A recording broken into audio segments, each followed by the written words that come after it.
to start by saying that today, as I make this final contribution on the floor of this Honorable House, with a lot of humility, gratitude, and honor, I want to give special thanks to the Almighty God, who gave me the energy and the noble commitment to stay focused on my role as Suba South MP for nearly 2 decades. Like all members who have spoken in this House, these wonderful debates approving our nominations, it's going to be a great range to leave the House. But as the book of Ecclesiastes 3:1-8 says, for everything there is a season and a time for every matter under heaven. Today comes that day to say goodbye to the Legislative Assembly. Amen. Honorable Speaker, as you are all aware, 2 weeks ago, His Excellency the President, Dr. William Samoei Ruto, nominated me as the Cabinet Secretary for National Treasury and Economic Planning, an appointment which I heartily accepted. Consequently, I have since been vetted by the Committee on Appointments and approved by this House to assume the new role. I want to thank you, members who have approved my nomination. By extending this hand of cooperation, may I exceptionally thank His Excellency the President for trust he bestowed upon me to sit at the topmost decision-making organ of the country. I am humbled by the warm gesture and remain mindful of the aspirations and expectations of Kenyans as I assume the office as the Cabinet Secretary, National Treasury and Economic Planning. Simply put, the people of Kenya are entrusting me with their granary. Honorable Speaker, in the backdrop of this long political journey, I wish to acknowledge my party leader, Right Honorable Raila Amolo Odinga, and the entire ODM fraternity, who imparted the foundations of knowledge and skills on leadership, as well as trusting me with party leadership positions. I am equally indebted to for the space to ride on the same party ticket to Parliament for a record 17 years, priding myself as one of the longest-serving members of this House. I have said one of the longest. The Honorable Shakil Shaberi is complaining, but I have said one of the longest. The opportunity to serve as an assistant minister during the Grand Coalition government, minority leader in the 12th Parliament, Public Accounts Committee chair, and of course, the chairmanship of ODM for a decade. I honestly appreciate your immense support, contribution, and encouragement. Your valuable contribution will always remain treasured in my heart forever. Honorable Speaker, on social aspect or social dimension of this undertaking have been answered to my family, beginning with my late parents for their blessings that I carry with me today to greatness.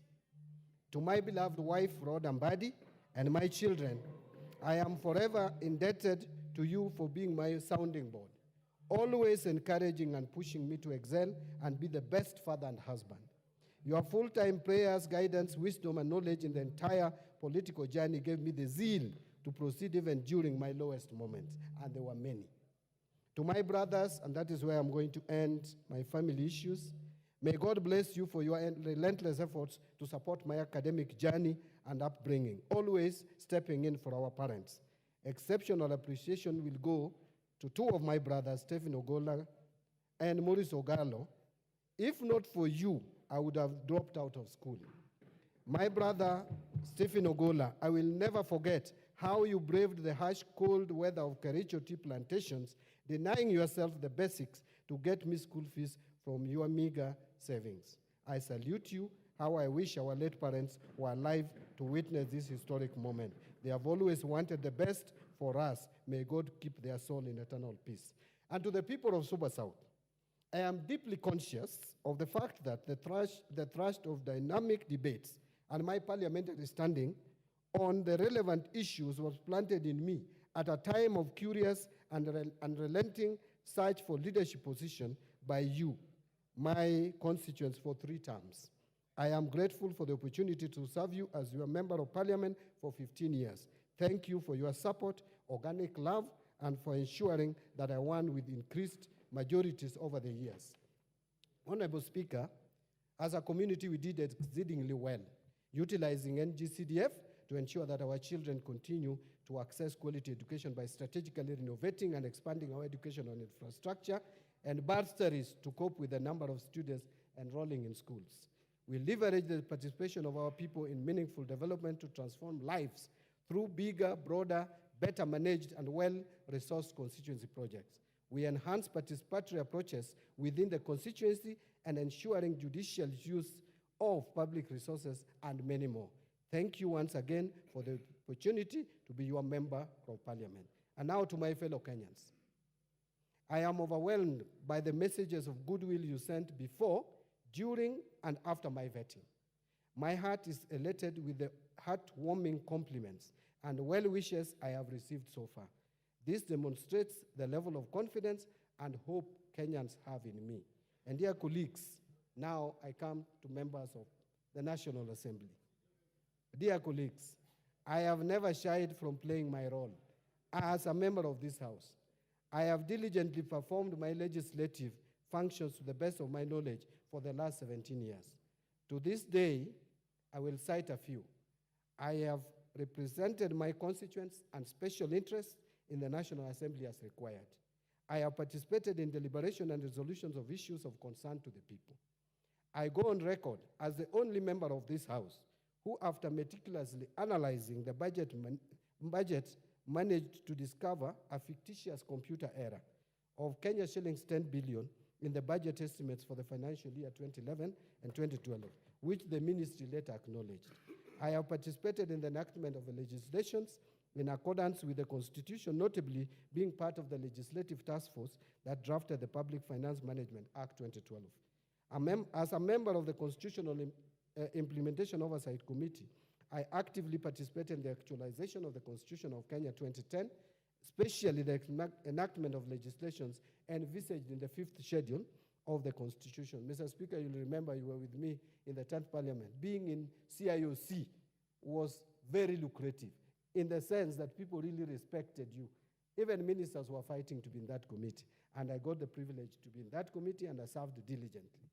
In 2013, I'm proud to have brought an amendment to the VAT Act on basic commodities from being standard rated to either zero rated or exempt community, which at least helped in lowering cost of living. I have diligently participated in appropriation of funds, as you all know, but I have outstandingly played my role in oversighting national government expenditures. I've also participated in the development of policies of national importance, just to mention but a few. I take over as Cabinet Secretary, Mr. Speaker, for the National Treasury and Economic Planning. I am acutely aware that we are at the center of a storm, a tax storm, a debt storm, and an economic storm. Nonetheless, we must forge forward. Honorable Speaker, I am aware of the very important relationship between the Cabinet Secretary and the National Treasury and this House. I cannot achieve any mandate without the support of the National Parliament as a whole. And therefore, from the onset, I want to plead for the support of this House in the work we are going to do. Honorable Speaker, I am also aware that the Finance Bill 2024 was very controversial. I'm also cognizant to the fact that the bill had some positive pro-mwananchi provisions. I propose to salvage these proposals. Firstly, I am aware that the bill contained provisions to make the housing levy and post-retirement medical contributions deductible. This would have elevated the pain on the pay slips of salaried employees. Secondly, the Finance Bill proposed to restore the provision on relief because of doubt or difficulty in recovery of tax. This provision is important because it allows the Commissioner to deal with the difficulty in collection of taxes due to unavoidable circumstances on the part of the taxpayer. However, I'm also aware that honorable members have expressed dissatisfaction with the unfettered discretion of the Commissioner. We can harmonize these two positions for the benefit of mwananchi and to stem the abuse of the tax abandonment provisions. Additionally, the bill was that was also amended by the House Committee, or proposed for amendment, to extend the tax amnesty program as was contained in Section 37E of the Tax Procedures Act for a further 1 year. This is a quick win for both the taxpayer and the government. The government will continue to recover uncollected taxes. Give him the mic. Actually almost done, Mr. Speaker. I think I have one and a half pages, if you don't mind. Further, the Departmental Committee on Finance and National Planning had proposed amendments to make ETIMS workable for small-scale farmers and businesses. We have opportunity to leverage on this good idea. Finally, we need to devise methods of expanding the tax base with a view to collecting taxes from the traditionally hard to collect sectors in line with the national tax policy. This is an important strategy to protect existing businesses from overtaxation. We must protect the goose that lays the golden egg as we find other geese to lay more eggs. Honorable Speaker, I am also aware that there have been concerns relating to the difficulty of doing business in this country.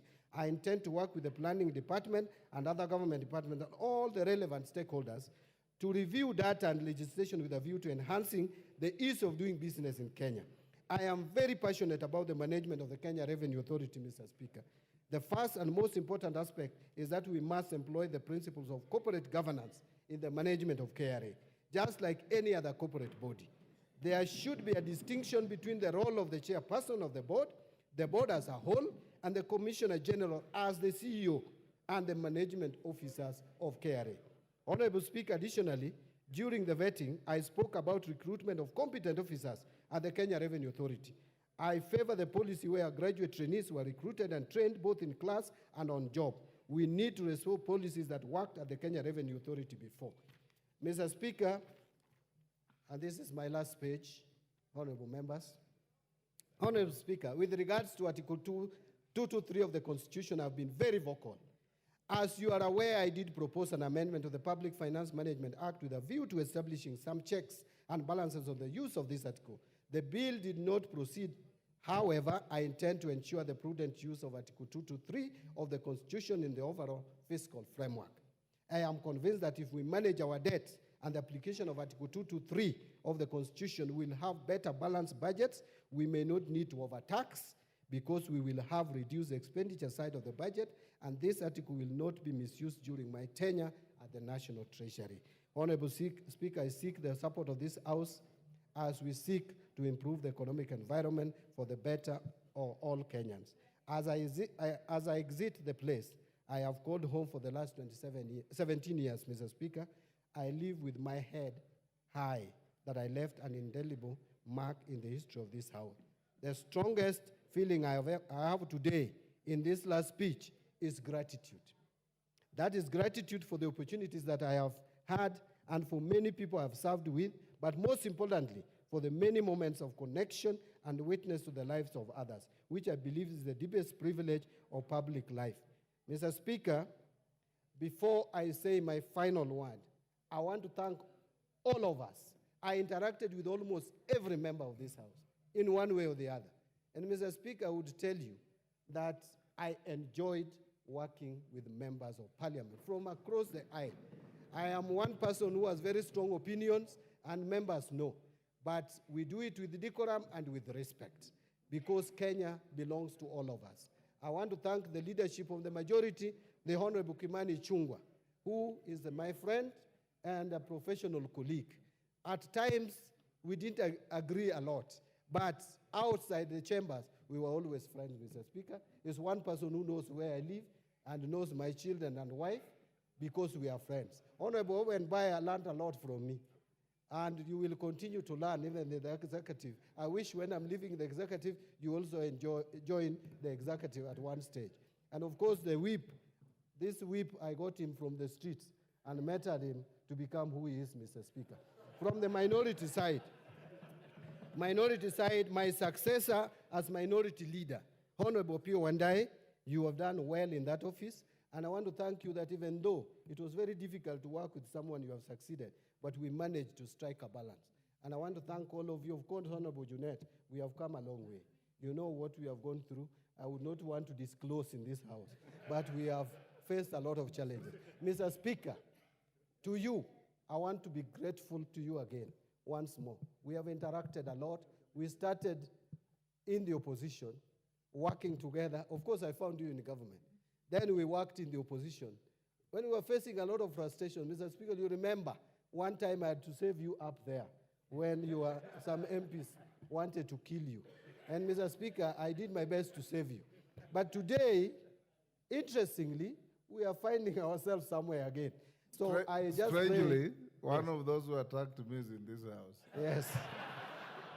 And it's a lady. But in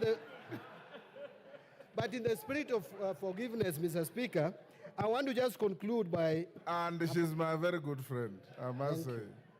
I want to give a parting shot. Mr. Speaker, if by any chance I offended anyone of you, all members, through my actions, I kindly ask for forgiveness. Equally, for all those who wronged me, I forgive you. And by the way, I don't even see. None of you actually wronged me. So, but if there is any who I may have forgotten, I forgive you. Thank you very much. Mr. Speaker, it's a very emotional moment. Imagine a place you have called home for 17 years, continuously. Now you are leaving to another uncharted waters. May I pray that God bless Kenya and God bless National Assembly of the Republic of Kenya. Thank you.